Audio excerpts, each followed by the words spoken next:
ಜ್ಯೋತಿರ್ಗಮಯ ಮೃತ್ಯೋರ್ಮಾ ಅಮೃತಂಗಮಯ. ನಮ್ಮ ವೇಣುಗೋಪಾಲ್ ಬಾಲ್ವಿನ್ ಅವರು ಸೇರಿ ನಾವು ಮೊದಲು ಹಾಸ್ಟೆಲ್ ಅನ್ನು ನಾನು ಕಟ್ಕೊಡ್ತೀನಿ ಅಂತ ಕೂಡ ನಾನು ನಿಮಗೆ ಹೇಳಲಿಕ್ಕೆ ಇಷ್ಟಪಡ್ತೀನಿ. ಯಾಕೆ ಅಂತ ಹೇಳಿದ್ರೆ ನಾನು ಇವತ್ತು ಹೇಳ್ತೀನಿ 3A ಇಂದ 2A ಆಗಬೇಕು ಅಂತ ಹೇಳಿ ಬಹಳ ವರ್ಷಗಳ ಒಂದು ಹೋರಾಟ. ಇವತ್ತು ಕೂಡ ನಾವು ಯಡಿಯೂರಪ್ಪನವ್ರನ್ನ ನೆನೆಸ್ಕೊಳ್ಬೇಕಾಗುತ್ತೆ. ಅವರ ಒಂದು ಯಾಕೆ ಅಂತ ಹೇಳಿದ್ರೆ ನಮ್ಮ ಸಮಾಜದವರೇ ಒಬ್ಬರು ಮುಖ್ಯಮಂತ್ರಿ ಆಗಿದ್ದು, ಆ ಧೈರ್ಯ ಮಾಡಿ 3A ಇಂದ 2A ಮಾಡಕ್ ಆಗ್ತಿರ್ಲಿಲ್ಲ. ಬಹಳಷ್ಟು ಸಮಾಜಗಳು ಹೋರಾಟ ಮಾಡಿದ್ವಲ್ಲ, ಆದ್ರೆ ಯಡಿಯೂರಪ್ಪನವರು ನಮಗೆ ಮಾಡಿಕೊಟ್ರು. ಇವತ್ತು ಕಳೆದ 12 ವರ್ಷಗಳಿಂದ ನಾನು ಹೇಳ್ತೀನಿ, ಸಾವಿರಾರು ಡಾಕ್ಟರ್ಗಳು, ಸಾವಿರಾರು ಇಂಜಿನಿಯರ್ಗಳು ಎಲ್ಲರೂ ಕೂಡ ಆಗಿರೋದು ಆ ಒಂದು 3A ಇಂದ 2A ಇಂದ ಮಾತ್ರ ಅಂತ ನಾನು ಹೇಳಲಿಕ್ಕೆ ಇಷ್ಟಪಡ್ತೀನಿ. ತಾವೆಲ್ಲ ಇಲ್ಲಿ ಕೂತಿರೋರು ಆಶ್ಚರ್ಯ ಕೂಡ ಬೀಳಬಹುದು. ಒಂದೊಂದು ಮನೆಯಲ್ಲಿ 2 ಡಾಕ್ಟರ್ ಆಗಿದ್ದಾರೆ. ಸಂಪಂಗಿ ಅವರೇ, ಒಂದೊಂದು ಮನೆಯಲ್ಲಿ 2 ಡಾಕ್ಟರ್ ಆಗಿದ್ದಾರೆ ನಮ್ಮ ಸಮಾಜದವರು. ಅಲ್ಲ, ಮಕ್ಕಳಿರೋದೇ ಇವಾಗ ಹೇಳಲ್ವಾ. ಇವಾಗ ಆಂಧ್ರದ ಬೇರೆ ಇವತ್ತು ಹೊಸ ಘೋಷಣೆ ಮಾಡಿದ್ದಾರೆ. ಯಾಕೆಂದ್ರೆ ಇವಾಗ ಮೊದಲಿದ್ದಿದ್ದು ಘೋಷಣೆ ನಾವಿಬ್ಬರು ನಮಗಿಬ್ಬರು ಮಕ್ಕಳು ಅಂತಾಗ, ಈಗೆಲ್ಲ ಒಂದೊಂದಕ್ಕೆ ಇಳಿಸಿದ್ದಾರೆ. ಅದಕ್ಕೇನೆ ಇವಾಗ 25,000 ಬೋನಸ್ ಕೊಡ್ತಾರಂತೆ. ಚಂದ್ರಬಾಬು ನಾಯ್ಡು ಅವರು 2ನೇ ಮಗು ಆಯ್ತು ಅಂತ ಹೇಳಿದ್ರೆ, ಇವತ್ತು ಆ ಸ್ಥಿತಿ ಇರೋವಾಗ 2 ಆಗಿರೋದೇ ನಮ್ಗೆ ಬಹಳ ಸಂತೋಷ. ಯಾಕೆ ಅಂತ ಹೇಳಿದ್ರೆ ಇವತ್ತು ವಿದ್ಯಾದಾನ ಅನ್ನೋದು ಹೇಳೋದು ಬಹಳ. ಯಾಕೆ ಅಂತ ಹೇಳಿದ್ರೆ ನಾನು ನಿಮ್ಗೆ ಹಾಸ್ಟೆಲ್ ಕಟ್ಟಿ ಅಂತ ಹೇಳಿದ್ದೀನಿ ಅಂದ್ರೆ, ಹಳ್ಳಿಗಾಡಲ್ಲಿ ನಮ್ಮ ಮಕ್ಕಳು ಇರ್ತಾರೆ, ಅವ್ರ ವ್ಯವಸ್ಥೆ ಇರಲ್ಲ.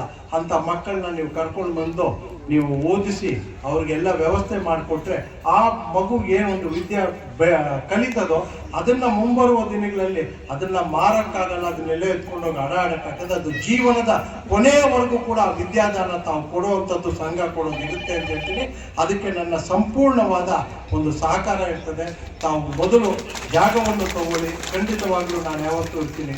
ನನಗೂ ಕೂಡ ಹೇಳಿದ್ರು, ಇವಾಗ ಬಂದಾಗ ಇನ್ವಿಟೇಷನ್ ಕೊಟ್ಟಾಗ ನಾನು ಇವತ್ತು ಇಲ್ಲಿ ಬಂದಿರುವಂಥದ್ದು ನಮ್ಮ ಸಮಾಜ ಒಗ್ಗಟ್ಟಾಗಬೇಕು, ನಮ್ಮ ಸಮಾಜ ಹಿಂದುಳಿದ ವರ್ಗದ. ಯಾಕೆ ಅಂತ ಹೇಳಿದ್ರೆ ಒಂದು ಕಾಲದಲ್ಲಿ 91-92ರಲ್ಲಿ ನಾವು 2A ಅಲ್ಲಿ ಇದ್ವಿ. ಆವತ್ತು ನಮಗೆ ಗೌರ್ಮೆಂಟ್ ಕೆಲಸ ಸಿಗ್ತಿತ್ತು 2Aಗೆ ರಿಸರ್ವೇಶನ್ ಅಲ್ಲಿ. ಆವತ್ತು ನಮಗೆ ರಾಜಕೀಯದ ಒಂದು ಮೀಸಲು ಕೂಡ 2A ಅಲ್ಲಿ ಸಿಗ್ತಿತ್ತು. ಆವತ್ತಿನ ಕಾಲದಲ್ಲಿ ನಮಗೆ ಎಜುಕೇಶನ್ ಕೂಡ ಇತ್ತು. ಆದರೆ 2011ರಲ್ಲಿ ಯಡಿಯೂರಪ್ಪನವರು ಎಜುಕೇಶನ್ ಮಾಡಿದ್ರು. ನಾವು ಮುಂದಿನ ದಿನಗಳಲ್ಲೂ ಕೂಡ ಒಟ್ಟಾಗಿ ಏನು ಗೌರ್ಮೆಂಟ್ ಕೆಲಸ ಆಗಲಿ ಮತ್ತೆ ಈ ಒಂದು ರಾಜಕೀಯದ ಒಂದು ಇದು ಕೂಡ ನಾವು ರಿಸರ್ವೇಶನ್ ಕೂಡ ತಗೊಳ್ಬೇಕಾಗುತ್ತೆ. ಯಾಕೆ ಅಂತ ಹೇಳಿದ್ರೆ ಬಲಾಢ್ಯರ ಮುಂದೆ ನಾವು ರಾಜಕೀಯದಲ್ಲಿ ಕೂಡ ನಾವು ಮುಂದೆ ಬರಲಿಕ್ಕೆ ಕಷ್ಟ. ಸೊ ನಮಗೆ 2A ಬಂದ್ರೇನೆ ನಾವು ಕೂಡ ಮುಂಬರುವ ದಿನಗಳಲ್ಲಿ ಹೆಚ್ಚಿನ ಒಂದು ಸೇವೆಯನ್ನು ಸಮಾಜದಲ್ಲಿ ಮಾಡ್ಬೋದು. ನಾನು ಹೆಚ್ಚು ರಾಜಕೀಯ ಮಾತಾಡ್ಲಿಕ್ಕೆ ಹೋಗಲ್ಲ. ನಾನು ಇವತ್ತು ಇಲ್ಲಿ ಬಂದಿರುವಂಥದ್ದು ನಮ್ಮ ಸಮಾಜ. ಇವತ್ತು ನಾನೇನು ಇಲ್ಲಿ ಬಂದು ನಾನಾಗಲಿ ನನ್ನ ಹೆಂಡತಿ ಮಕ್ಕಳಾಗಲಿ ಯಾರು ಬಂದು ನಾವು ಎಲೆಕ್ಷನ್ ನಿಂತ್ಕೊಳ್ಳಲ್ಲ.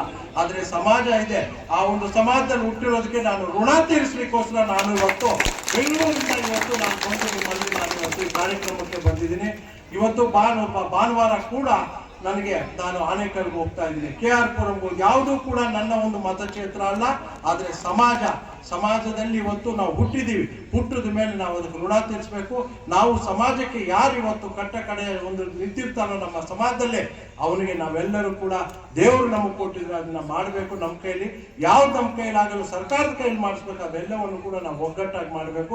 ಇವತ್ತು ಈ ವೇದಿಕೆಯಲ್ಲಿ ನನಗೆ ಬಹಳ ಸಂತೋಷ ಅಂತ ಹೇಳಿದ್ರೆ, ಬಲಿಜ ಸಮಾಜಕ್ಕೆ ಒಂದು ಸಪೋರ್ಟ್ ಆಗಿ ಬೇರೆ ಬೇರೆ ಎಲ್ಲಾ ಸಮಾಜಗಳು ಬಂದು ಕೂತಿರೋದಂತ ಎಲ್ಲ ಮಹಾನ್ ನಾಯಕರುಗಳಿಗೂ ಕೂಡ ನಾನು ಧನ್ಯವಾದಗಳು ಹೇಳಿ ನನ್ನ ಮಾತನ್ನು ಮುಗಿಸ್ತೀನಿ.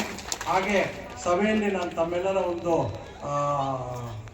ಅಪ್ಪಣೆಯನ್ನು ಪಡೆದು ನಾನು ಬೆಂಗಳೂರಿಗೆ, ಯಾಕಂದ್ರೆ ದೇವನಹಳ್ಳಿಗೆ ಒಂದು ಕಾರ್ಯಕ್ರಮ ಇದೆ, HSR ಲೇಔಟ್ ಅಲ್ಲಿ ಒಂದು ಕಾರ್ಯಕ್ರಮ ಇದೆ, ತಮ್ಮೆಲ್ಲರ ಅಪ್ಪಣೆ